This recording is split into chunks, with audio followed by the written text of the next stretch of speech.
마가복음 6장 30절부터 33절. 마가복음 6장은 신약성경 62쪽, 63쪽에 있습니다. 마가복음 6장 30절부터 32절, 30절부터 33절이네요. 저와 여러분이 교독하여 읽겠습니다. 사도들이 예수께 모여 자기들이 행한 것과 가르친 것을 낱낱이 고하니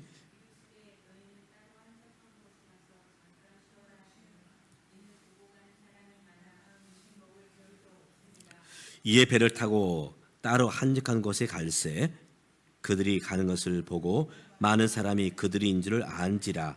모든 고을로부터 도보로 그곳에 달려와 그들보다 먼저 갔더라. 아멘. 얼마 전까지면 한 2주인가요? 2주 전까지만 해도 비가 너무 많이 와서 참 많이 힘들었죠. 비가 너무 많이 와서. 그래서 우리 앞에 있는 그 빌라에서는 양수기로 물을 퍼내는 그런 일들이 또다시 있었습니다.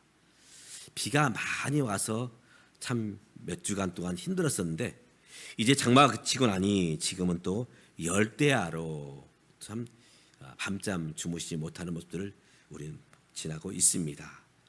저는 이 여름과 한겨울을 지날 때마다 제 마음속에 그런 생각들을 늘 가져옵니다. 엉뚱한 생각이지만 이 무더위, 이 여름 뜨거운 날씨를 좀 모았다가 한겨울에 이것을 남방으로 돌리면 얼마나 좋을까.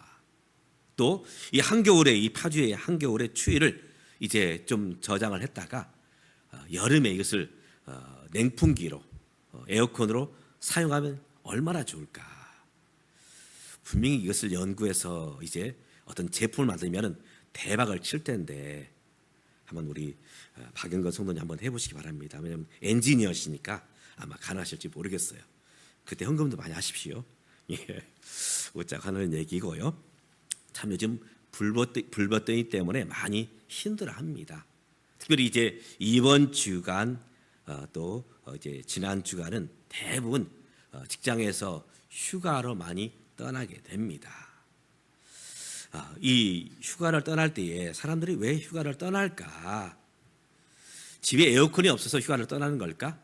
아니면 집이 너무 좁아서 정말로 넓은 대지 위에서 넓은 공간에서 지내려고 휴가를 떠날까? 사실 에어컨이 없어서 집이 너무 좁아서 떠날 것은 결코 아니지요. 사실은 쉼을 갖기 위해서 이제 이 휴가를 떠나게 됩니다.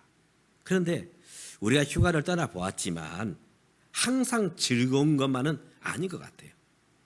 그래서 이제 휴가를 떠나는 그 시간 즈음에서 교통체증, 또 가서 여러 사람들과 함께 지지고 볶고 하면서 피서지에서 겪는 여러 가지 또 이제 아픔들이 또 있습니다. 우리가 이 휴가를 보낼 때마다, 쉼을 가질 때마다 어떤 모습으로 휴가를 지내면 정말 좋을까? 오늘 말씀을 통해서 오늘 우리의 이 쉼이, 휴가가 어떠해야 되는가? 주님께서는 이제 12명의 제자를 2명씩 6그룹으로 이제 이 짝을 나누어서 이제 사역을 맡기십니다. 가서 병자를 고치고 귀신을 내어쫓고 주의 복음을 증거하도록 하셨지요. 얼마나 열심히 했던지 그들은 쉴 틈이 없었고 먹을 짬이 없었습니다. 이렇게 지치고 있는 제자들의 모습을 보면서 예수는 이렇게 말씀하십니다. 너희는 따로 한적한 곳에 가서 잠깐 쉬어라.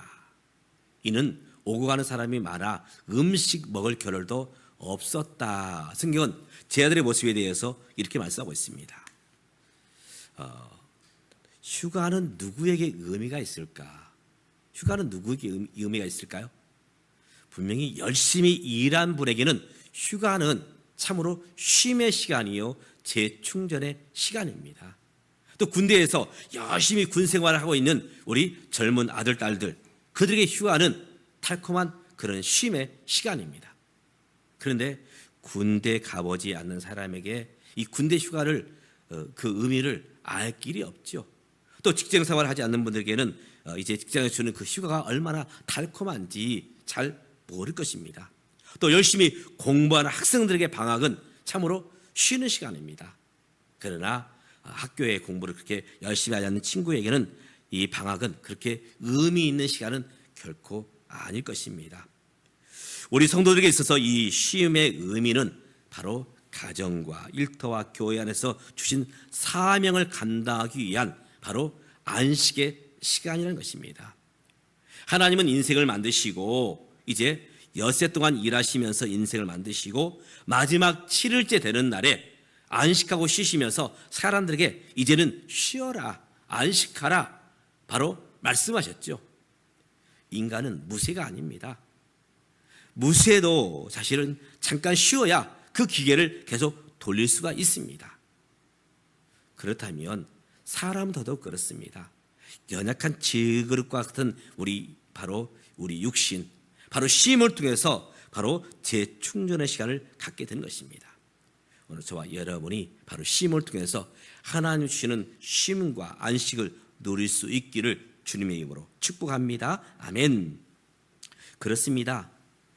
이 휴가는 재충전의 시간이 되어야 됩니다. 재충전의 시간.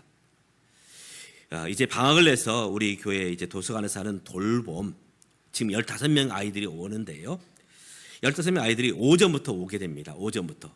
이제 오전 9시 40분에 차가 출발해서 이제 아이들이 오면 10시 반부터 이제 프로그램이 시작이 됩니다. 우리 아이들이 도서관에 오면 제일 먼저 하는 일이 뭘까요? 제일 먼저 하는 일은 손을 씻는다든지 가방을 정리하든지 그런 일을 하지 않아요.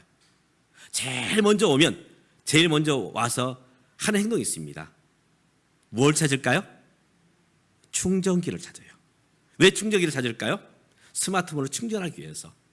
왜 스마트폰을 충전할까요? 아이들이 사업상 이제 업무를 처리하기 위해서 이제 그 통화를 해야 되기 때문에 스마트폰을 충전할까요?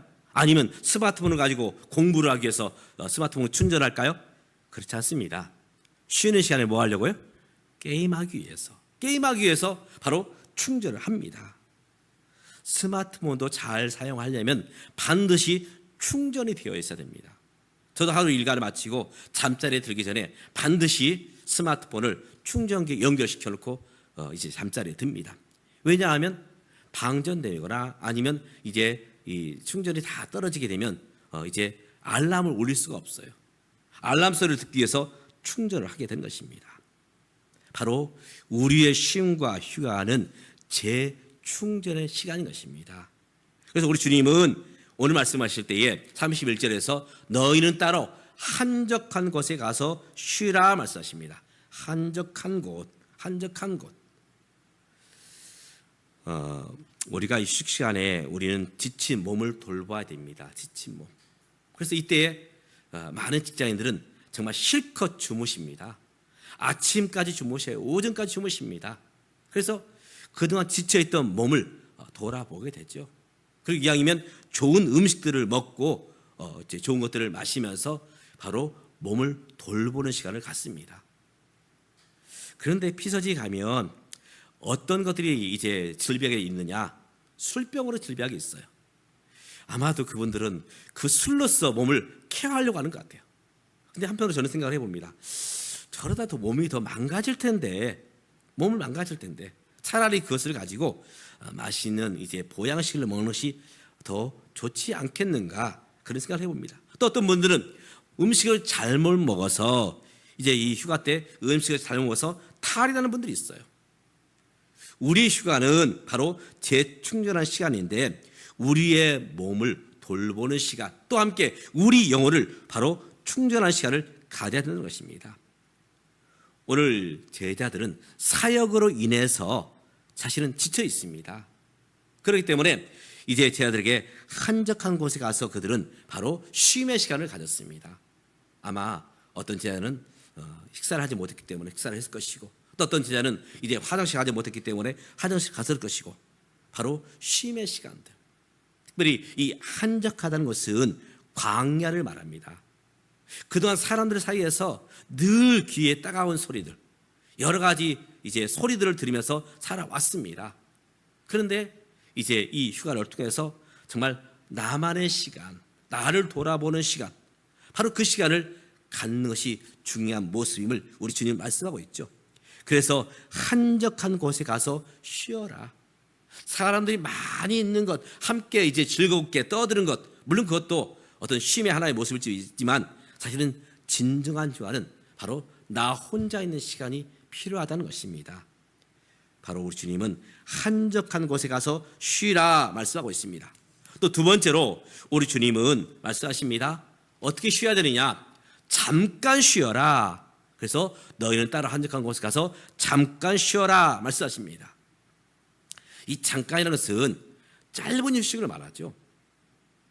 군대에서 이제 여러 가지 훈련들이 있습니다. 훈련들이 있어요. 또 훈련을 안 하면 작업을 합니다. 훈련에 작업하는 가운데 지휘관이 말합니다. 자, 모든 병사들 10분간 휴식. 그러면 이제 모든 군인들이 모든 그 업무, 훈련이라든지 작업을 이제 내려놓고 10분간 앉아서 수통에서 물을 마시고, 그리고 이제 담배를 태우는 분들은 담배를 태우면서 10분간 정말 꿀맛 같은 그 10분의 휴식을 즐깁니다. 바로 잠깐 쉬는 것입니다. 많은 회사들이 이제 휴가를 줍니다. 그런데 이제 그 일터에서 일하는 분들이 휴가를 받을 때마다 늘 조바심이 있다고 합니다. 어떤 조바심이냐?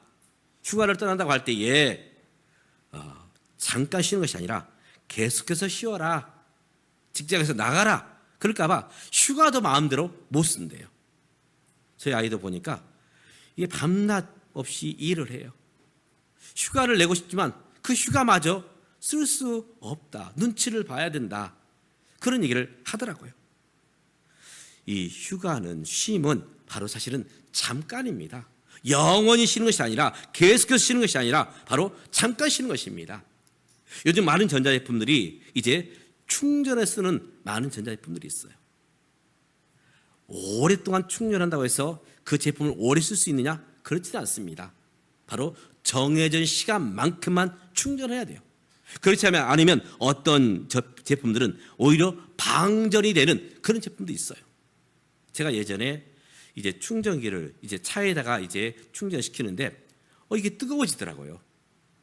이러다 폭발하는 거 아닌가 해서 충전기에서 뺀 적이 있습니다.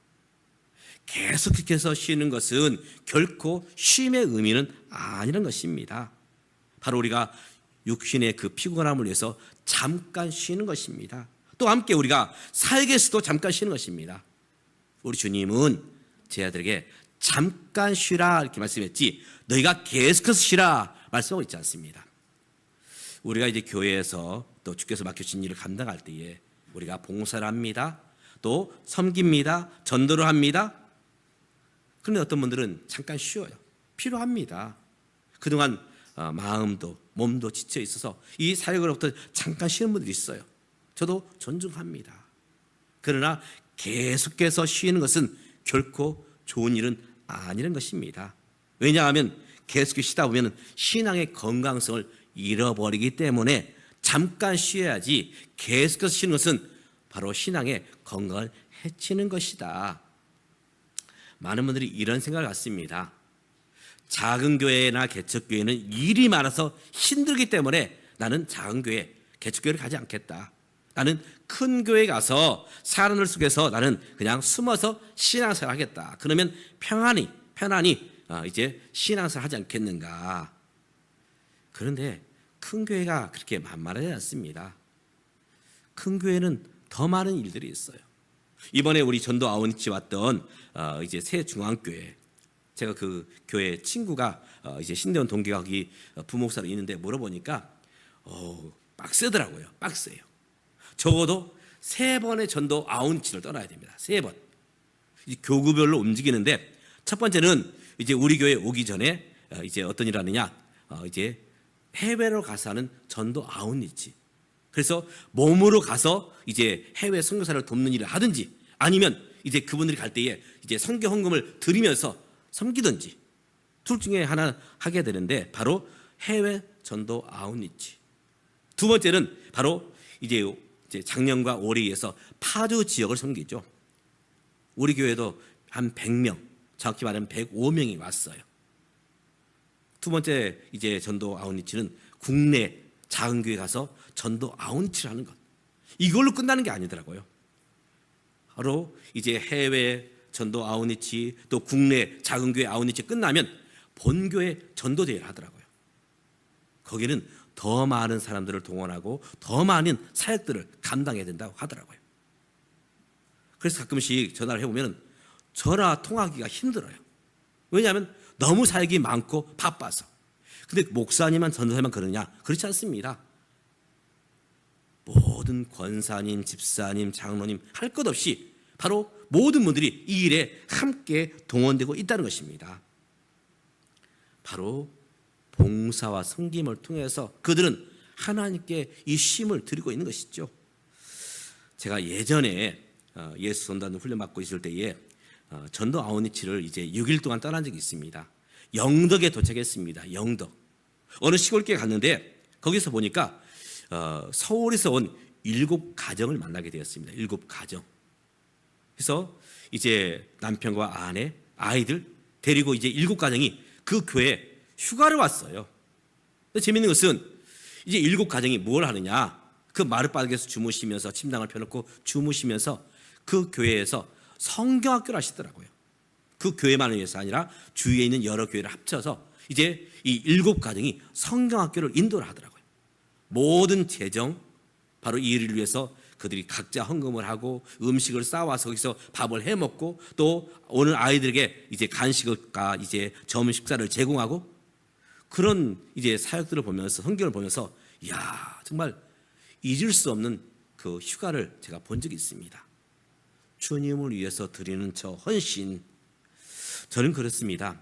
꼭 우리 교회만 와서 예배를 드려야 된다 그렇게 생각하지 않습니다. 제가 그래서 휴가를 떠나는 분들이 꼭 그렇게 말합니다. 휴가를 떠나시면 혹시 주일을 이제 그곳에서 지내신다면 그 지역에 있는 작은 교회를 찾아가십시오. 그리고 함께 예배를 드리십시오. 그리고 그 교회에다 헌금도 하십시오. 그리고 할 수만 있다면 그 교회에서 봉사도 하시고 올라오십시오. 좀 의미가 있는 그런 휴가가 될 수 있다면 얼마나 좋을까. 바로 이 휴가는 바로 잠깐 쉬는 시간이 되어야 된다는 것입니다. 또 세 번째로 이 휴가에 있어서 우리가 알아야 될 것은 너희는 따로 한적한 곳에 가서 잠깐 쉬어라. 따로 우리가 남편과 아내가 함께 휴가를 떠납니다. 또 이제 부모님과 자식들 함께 휴가를 떠나요. 그런데 나와 주님만의 시간을 따로 가져야 됩니다. 그저 먹고 마시고 이것으로 끝나는 것이 아니라 그곳에서 주님을 만나는 시간을 가져야 된다는 것입니다. 주님을 만나는 시간. 만약에 주님을 만나지 않고 그냥 먹는 일에만 집중하고 노는 일에만 집중한다면 그렇게 의미 있는 휴가는 아니라는 것입니다. 하나님의 사람들은 개인적으로 하나님과 만나는 시간들을 가졌죠. 예수님은 그 바쁜 중에도 새벽 일찍이 하나님 아버지와 교제하는 시간을 가졌습니다. 믿음의 사람 야곱은 약봉 강가에서 하나님을 만나는 시간을 가졌지요. 엘리야 선자는 노뎀나무 아래서 하나님을 만나는 시간을 가졌습니다. 그렇습니다. 우리가 가족과 함께 휴가를 떠난다 할지라도 그 잠깐의 시간을 우리가 하나님과 만나는 시간으로 드려야 한다는 것입니다.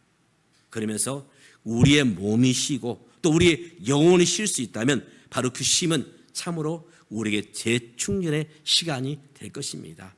이제 올해 휴가를 떠나는 분들에게 부탁드립니다. 또 휴가를 떠나지 못하고 또 집에 있는 분들에게 부탁드리는 것은 우리가 우리의 몸을 돌아보는 휴가, 우리가 육신적으로 쉬는 휴가도 필요하지만 또 함께 우리 영혼이 쉬는 바로 재충전의 시간이 있는 휴가를 보내시기를 주님의 이름으로 축복합니다. 기도하겠습니다.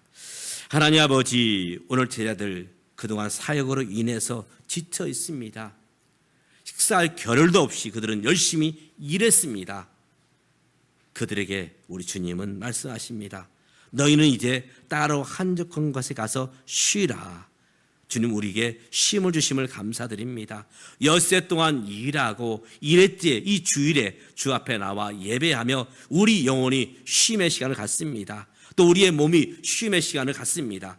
하나님 우리가 쉼의 시간을 통해서 우리의 몸과 우리 영혼을 돌아보며 재충전하는 시간으로 이 주일을 보내며 또 휴가의 시간을 가질 수 있도록 도와주시옵소서. 예수님의 이름으로 기도드리옵나이다. 아멘.